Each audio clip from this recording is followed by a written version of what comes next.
النفا بزنو بيجي وتمر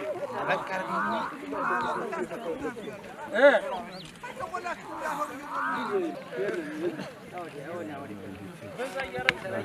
سلامي مقواز رافوتي لنا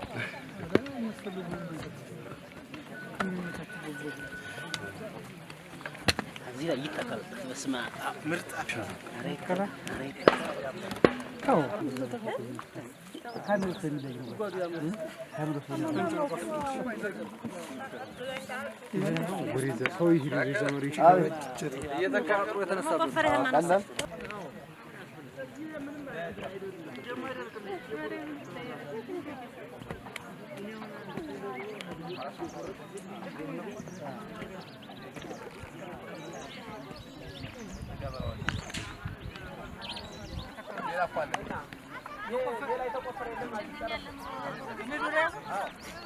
አቸነፍ ለተው ባላለው ስሚ በዛሬው ዕለት በሙያና በስቴሽ ሙያና ቴክኒክ ያረንጓዴ አሻራ ችግኝ ተከላ ላይ እንገኛለን።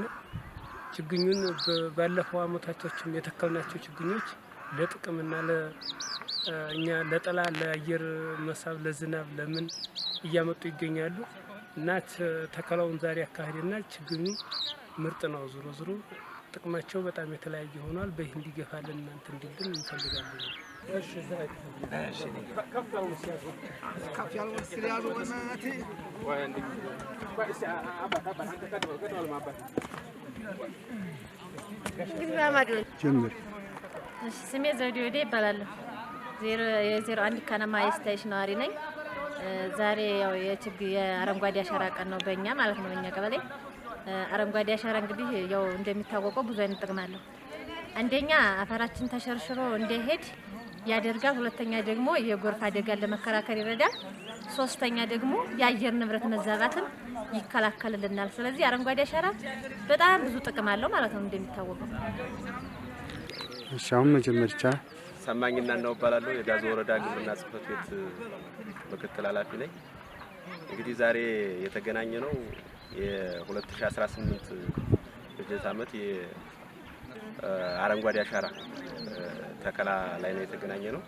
እንግዲህ የአረንጓዴ አሻራ ዛሬ ተከላ ስናካሄድ ጠቅላላ የወረዳው አመራር፣ ጠቅላላ የወረዳው መንግስት ሰራተኛ እና ጠቅላላ የ01 ከነማ ቀበሌ ማህበረሰብ ተገኝቶ የ2018 የአረንጓዴ አሻራ ተከላ ለማካሄድ ተገናኝተናል እና ስንገናኝ ዛሬ ላይ ከዚህ የጀመርነው የአረንጓዴ አሻራ ተከላ የጀመርነው የጋዞ ወረዳ ወይም ደግሞ የስታይሽ ከተማ ቴክኒክና ሙያ ላይ ነው። ይሄ ቴክኒክና ሙያ አንዱ ከ01 ከነማ ቀበሌ አንዱ ከተፋሰስ ውስጥ የተካተተ ተቋማችን ስለሆነ እዚህ ላይ ተከላ ለማካሄድ ዛሬ ተገናኝተናል ማለት ነው። እንደ ጥቅል እንደ ወረዳችን እንግዲህ 2.5 ሚሊዮን የአረንጓዴ አሻራ ችግኞችን ለመትከል ነው ዝግጅት ያደረግነው። ይሄን 2.5 ሚሊዮን ችግኝ ለመትከል በ500 ሄክታር ላይ ለማስፈር ነው ዝግጅት ያደረግነው። ይሄንን ስናደርግ 2.5 ሚሊዮን ችግኝ ስናደርግ የደን የመኖ እጽዋቶችና አትክልትና ፍራፍሬ እንደ አፕል፣ አቮካዶ የመሳሰሉ በተፋሰሶች ላይ የሚተከሉ ችግኞችን ያካተተ እንደሆነ ታሳቢ መደረግ አለበት። ይሄን ታሳቢ አድርገን ለመትከል ዝግጅት ያደረግንበት አጋጣሚ ነው ያለው ማለት ነው። ስለዚህ ይሄን ስተክል የባለፈው አመት የችግኝ ጽድቀታችን ምን ነበር የሚለውን ያው ገምግመናል።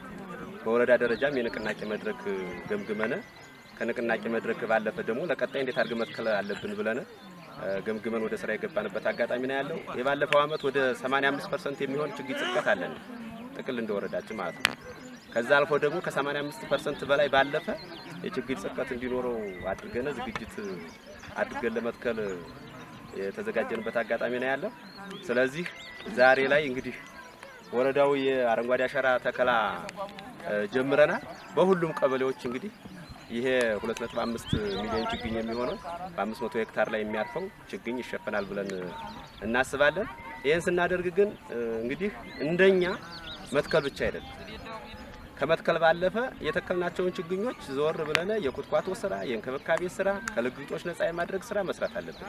የችግኝ መጠናችን ወይም የጽድቀት መጠናችን ከፍ ለማድረግ ይሄን ማድረግ እንዳለብን፣ ይሄን ደግሞ ለግብርና ብቻ የሚተው አይደለም። የሁሉም ማህበረሰብ ድርሻ እንዳለበት አውቆ አሁን ላይ ከተከልነ መለስ ብለን ደግሞ በቁጥቋጦ በእንክብካቤ ምን ደረጃ ላይ ነው ያለው የሚለውን መለስ ብለን የማየት ተግባርና ኃላፊነት እንዳለብን መልእክት ለማስተላለፍ ነው። አመሰግናለሁ።